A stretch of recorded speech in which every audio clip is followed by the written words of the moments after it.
জীবনে যদি খুব খারাপ সময় আসে, তাহলে নিজের দুঃখ কষ্টগুলোকে এমন ভাবে নিজের মাঝে আড়াল করে রেখো যেন তোমার পাশে গা ঘেঁষে বসে থাকা মানুষটিও বুঝতে না পারে ভিতর থেকে তুমি কতটা ভেঙে গিয়েছো। কখনো যেন সে বুঝতেই না পারে তোমার ভীষণ মন খারাপ, তাহলে সে তোমার মন আরো খারাপ করে দিবে। সে যেন বুঝতে না পারে কোন এক অনাকাঙ্ক্ষিত ঝড়ে ঝরে গিয়েছে তোমার জীবন বৃক্ষের সবুজ কয়েকটি পাতা।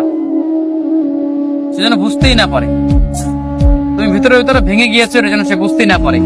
অতঃপর নিজেকে বোঝাও, শক্ত হও।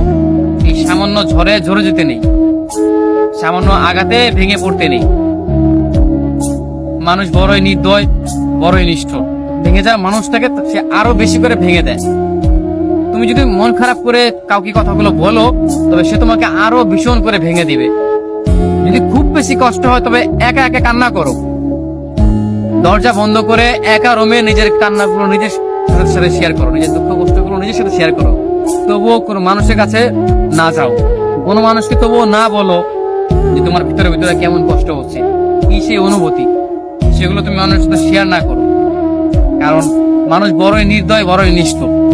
তারা ভেঙে যাওয়া মানুষগুলোকে না বাঁচিয়ে উল্টো তারা আরো বেশি করে ভেঙে দেয়।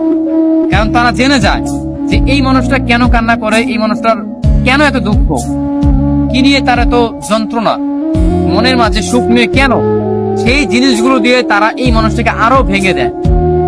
অতএব তুমি দেখবে একটা জীবনে একটা পর্যায়ে